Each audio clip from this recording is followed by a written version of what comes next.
African countries are fighting back, not with sticks and stones or bullets, but potentially with their financial muscle.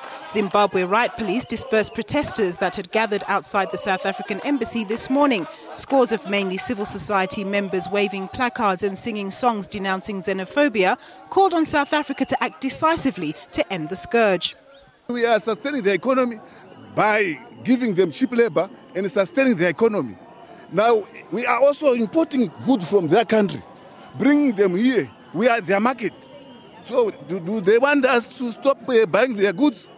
In Zambia, police halted protesters intent on marching to the South African High Commission. They called on all citizens to boycott outlets like ShopRite, Pick n Pay, gang stores and Spar. Drivers of SA trucks complained of threatening behavior on the Mozambican side of the Rissano-Garcia border.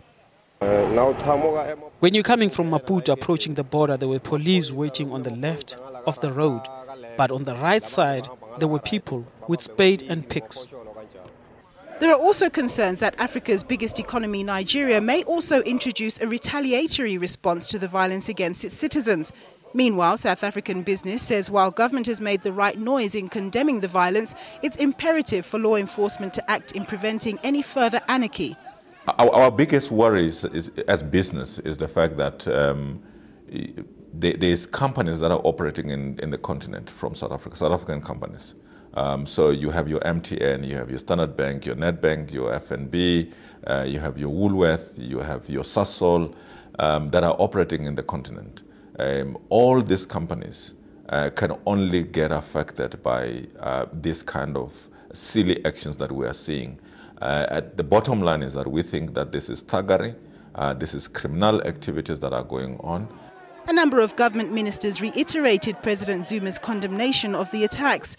Minister in the presidency, Jeff Radebe, said ministers from the justice, crime prevention and security clusters, as well as small business and trade and industry, have been tasked to speedily address the issue.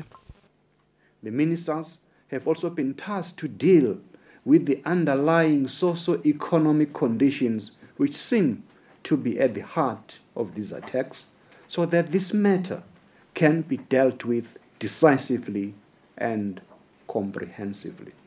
South Africa's International Relations Minister met African ambassadors and high commissioners this morning in a bid to reassure them that the government has everything under control and that their citizens will be protected. But it would seem the masses protesting in many of Africa's capital cities are decidedly not convinced. Nompumelo Siziba, SABC News, Johannesburg.